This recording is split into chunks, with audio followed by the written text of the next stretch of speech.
Merci beaucoup, professeur Mahiou.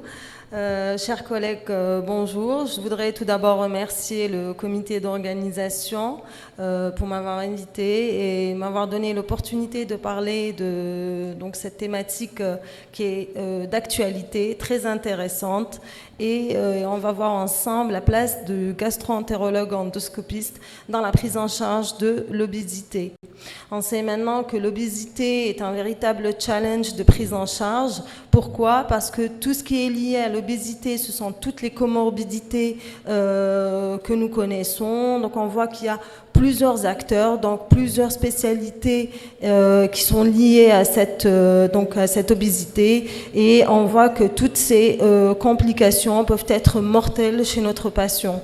Et ce qui est important pour bien prendre en charge les comorbidités, la cible première, ça va être la prise en charge de l'obésité. Donc la SGE et le SGE, donc ce sont les sociétés savantes européennes et américaines d'endoscopie digestive, sont d'accord là-dessus. Actuellement, c'est bien codifié concernant les indications.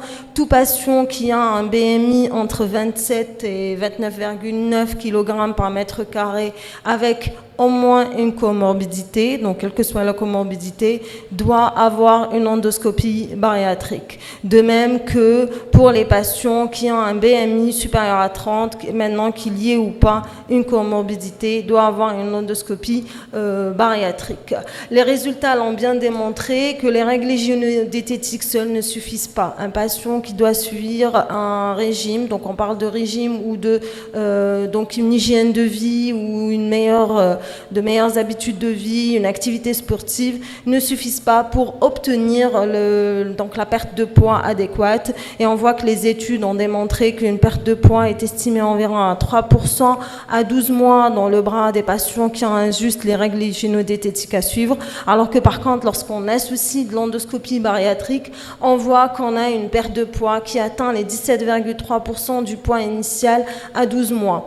Et on sait aussi que les études ont démontré que toute perte de poids supérieure à 10% par rapport au poids initial est bénéfique pour le patient dans l'amélioration des comorbidités, notamment hépatiques, notamment cardiovasculaires, et aussi le diabète, sans oublier toutes les autres comorbidités. Mais la question, quel type d'endoscopie bariatrique doit-on choisir? Actuellement, il y a de plus en plus de méthodes de chirurgie endoscopique ou d'endoscopie bariatrique, soit par comblement de l'espace, soit par réduction de la taille de l'estomac, ou alors en agissant sur l'absorption, donc en diminuant l'absorption intestinale.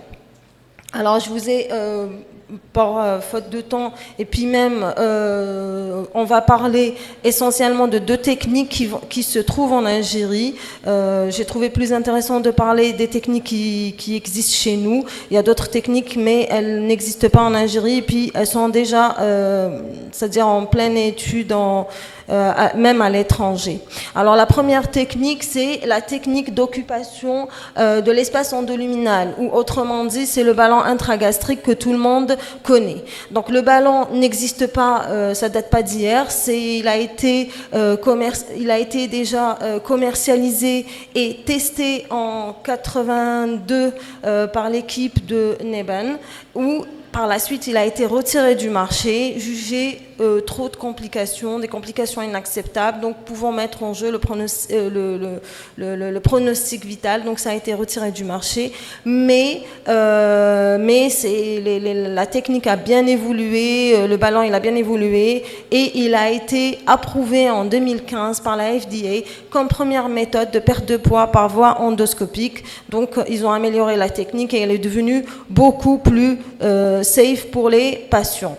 Pour le ballon intragastrique, nous avons plusieurs modèles, que ce soit un seul ballon, deux ballons ou trois ballons, ceux avec ou carrément ceux sous forme de petites capsules que le patient va avaler. Et là aussi, il existe plusieurs types, dans le sens c'est-à-dire soit à liquide ou à air, et selon la contenance.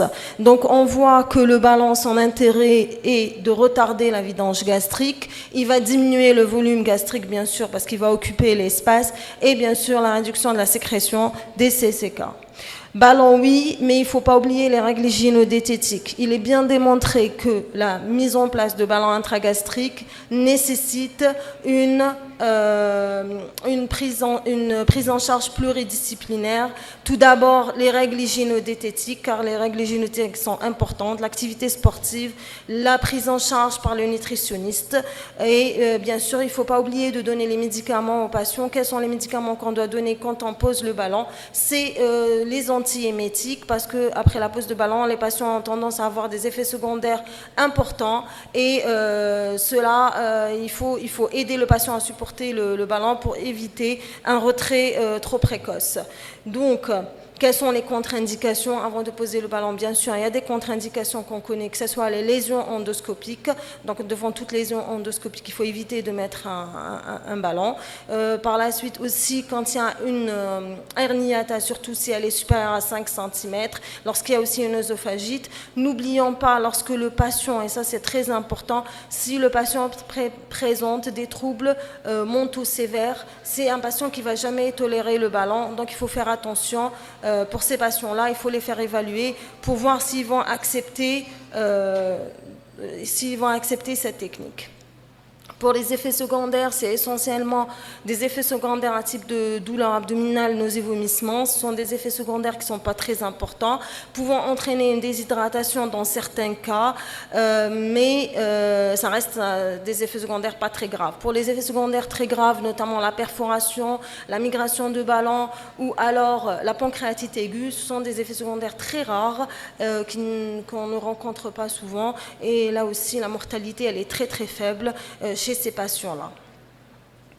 Alors, concernant l'efficacité, le but, c'est est-ce que mon ballon va être efficace chez les patients? Donc là, il y a les critères PIVI de la SGE. C'est simple, il faut que le patient ait une perte de poids supérieure à 25% à 1 an et une perte de poids totale, pendant et après, à distance de la procédure, qui doit dépasser les 5%, sans oublier avec le moins de complications possible, pour dire que notre geste a été efficace.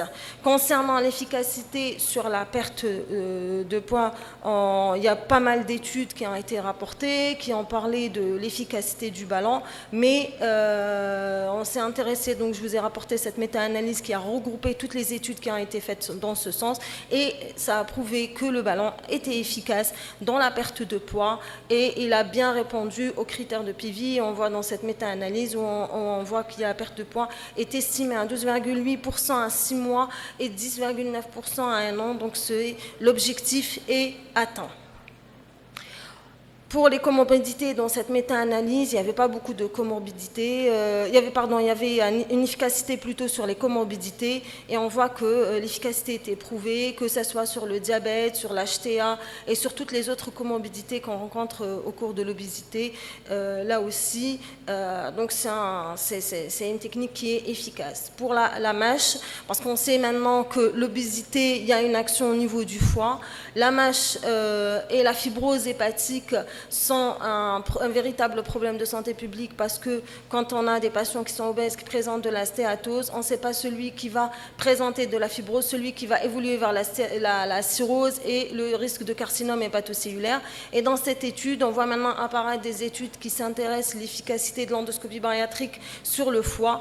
Et là, on voit que dans cette étude, quand même, il y a une amélioration non seulement des tests hépatiques, le volume du foie, bien sûr, lorsqu'il y a une hépatomégalie, mais aussi sur les lésions histologiques, donc qui sont définies par des scores. On voit une amélioration des lésions histologiques de stéatohépatite, mais également de fibrose.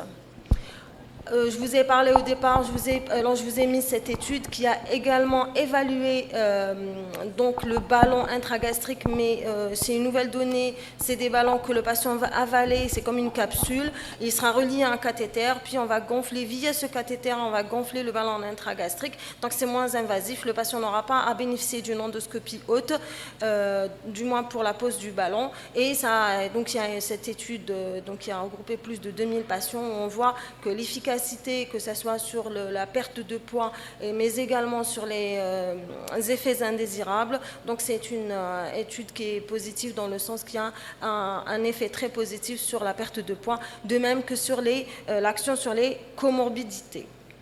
Pour la deuxième technique, dite technique restrictive, au fait, cette deuxième technique va dans le but est de réduire la taille du fundus sans chirurgie. Et là aussi, il y a plusieurs techniques. Il y a la technique américaine, l'overstitch, et sinon il y a l'Endomina qui est belge. Celle qui est utilisée en Algérie, c'est celle-là, c'est l'overstitch. Là aussi, pour l'overstitch, actuellement, il existe un dispositif qui peut être utilisé en même temps qu'un fibroscope, c'est-à-dire qu'il va passer dans le canal opérateur, avec un gastroscope standard. Donc à l'aide de ça, ce capuchon, il sera muni d'une aiguille. Le but, c'est de tirer sur la muqueuse et de suturer la muqueuse, de relier les deux musculeuses gastriques. Le but, c'est de créer un pli à l'intérieur de l'estomac, c'est pour réduire la taille de l'estomac. Ça commence au niveau de la petite courbure et on remonte jusqu'au fundus. Le but est de tunnéliser, comme vous voyez ici, l'estomac. Donc il va avoir un aspect tunnélisé, comme vous voyez schématiquement à côté. Attendez, voilà, je vous mets ça ici. Donc comme vous voyez sur l'image F, et ainsi sur le transit, où on voit que l'estomac il est réduit et qu'il a changé d'aspect, qu'il est devenu tunnélisé. C'est pour entraîner, favoriser la satiété précoce et diminuer les quantités d'aliments ingérés. Quant aux effets secondaires, ça reste une technique qui reste quand même bien tolérée, au prix de quelques complications. Dans les plus graves, c'est les perforations, donc le pneumopéritoine, et les hémorragies extra-gastriques. Quand on parle d'efficacité de ces techniques de l'endosleeve, et quand on tape sur PubMed, on voit qu'il y a eu plus de 800 articles qui ont été publiés entre études et méta-analyses pour parler de l'efficacité de l'endosleeve, notamment dans cette étude prospective randomisée Mérite, et qui a comparé donc, les patients qui ont eu une endosleeve par rapport aux patients qui n'ont pas eu d'endosleeve. Et là, on voit que l'efficacité de l'endosleeve est bien démontrée, que ce sont des patients qui vont perdre du poids et qui vont avoir une amélioration des comorbidités et bien sûr au prix d'effets secondaires pas très importants. Donc on voit quand même une perte de poids à 2 ans de plus de 25%, surtout de 68% dans le groupe endosleeve, ce qui est très important, notamment en matière de comorbidité. Là aussi, ce sont des patients qui vont avoir une amélioration des comorbidités, que ce soit métabolique, cardiovasculaire ou de stéatose, notamment dans cette étude qui a été rapportée récemment, où les patients qui avaient une MASH prouvée histologiquement et qui ont eu une endosleeve, on a eu une amélioration des lésions histologiques. En fait, ce sont des patients qui ont eu une biopsie avant chirurgie et après, avant endoscopie et après endoscopie, et on a vu une amélioration des lésions histologiques de stéatohépatite, notamment également de fibrose, sans oublier une amélioration des paramètres biologiques et des tests non invasifs, c'est-à-dire du fibroscan. Donc ce sont des patients qui ont très bien évolué parce qu'on sait que la perte de poids va entraîner une amélioration des lésions histologiques chez les patients avec MASH. Donc pour conclure, l'endoscopie bariatrique actuellement, son indication est bien établie. Son efficacité a été clairement prouvée par plusieurs études avec une bonne tolérance. Ce sont des techniques qui sont jusqu'à présent très bien tolérées, et on note aussi une amélioration des comorbidités, que ce soit métabolique ou cardiovasculaire ou autre. Mais le problème qui se pose actuellement, Avec ces techniques d'endoscopie, toutes les études dont on dispose, ce sont des études à court terme, c'est-à-dire qui ont été réalisées à la fin de la procédure ou jusqu'à 1 an, jusqu'à 12 mois. La question qui se pose, il faudrait avoir plus d'études qui vont aller plus loin dans la post-procédure et pourquoi pas discuter une durée pour le ballon intragastrique beaucoup plus longue, au lieu de 6 mois, de passer à 12 mois pour essayer de maximiser, pour avoir cette durabilité de perte de poids qui est l'objectif primaire de la prise en charge de l'obésité. Et je vous remercie.